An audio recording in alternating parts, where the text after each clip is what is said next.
from timcast.com. Donald Trump says he will not return to Twitter after Elon Musk purchased the platform. He'll make improvements to it, but I am going to be staying on Truth, said Trump. Oh, boy. I don't think Trump is actually on Truth. He's not posting anything, has he? No. I don't know. I'm not on it, and I don't think anyone else is either. I mean, I have an account there I don't use. Yeah. Whatever. I don't have one. Quote, Trump told Fox News, I am not going on Twitter. I am going to stay on Truth. I hope Elon buys Twitter because he'll make improvements to it, and he's a good man, but I am going to be staying on Truth. We're taking in millions of people, and what we're finding is that the response on Truth is much better than being on Twitter. That's just fundamentally not true, and anyone of influence knows it. All of these conservatives are pointing out that the left won't leave the platform. Twitter is the place you got to be because of platform monopoly. Are you saying that the liar lied? Oh, sorry, Seamus. Well, He didn't lie. I'm saying he's wrong. What do you mean? What I was going to say here is that I think, it's very noble, and I would argue in many ways a good thing when conservatives try to start their own platforms in this sphere.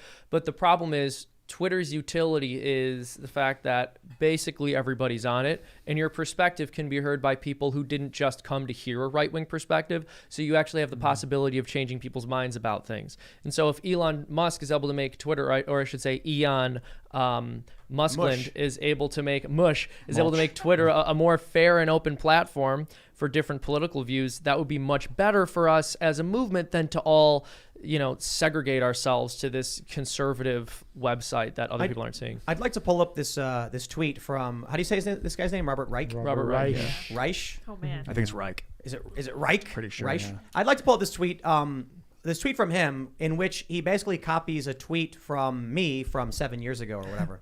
He says, Musk and his apologists say if consumers don't like what he does with Twitter, they can go elsewhere. But where else would consumers go to post short messages that can reach millions of people other than Twitter?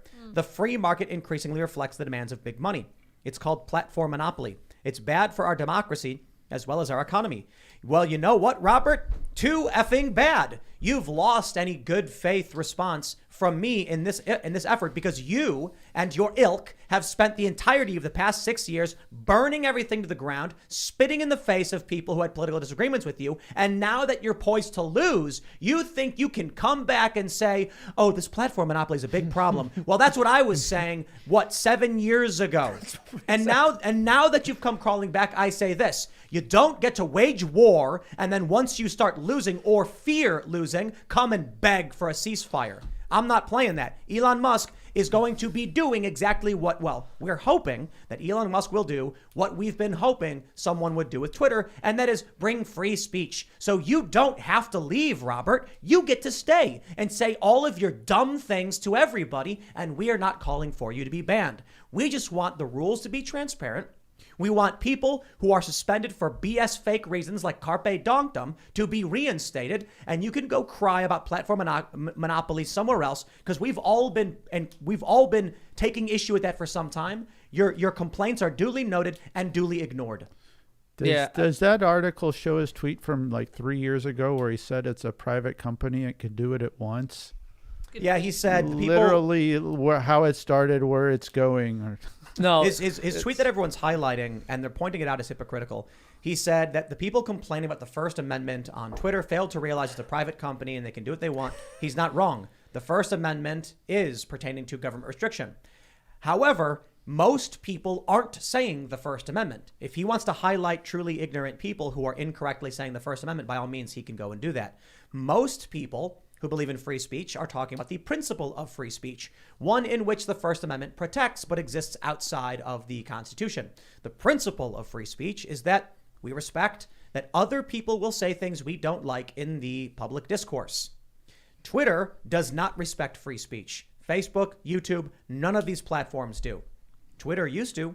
Web 1.0 was truly a glorious time. Remember that? Oh, yeah. Web 1.0. Yeah, I don't know. The lack of self-awareness is astounding. I mean, look, I never exactly pictured him as the kind of person who is really in touch with what people who disagreed with him were saying or thinking. But you have to have literally not heard a single thing a conservative has said for the past 5 years to make this point and think you're saying anything. Be fair, Seamus. Yes. If these people are only watching CNN, of course that's the case. No, exactly.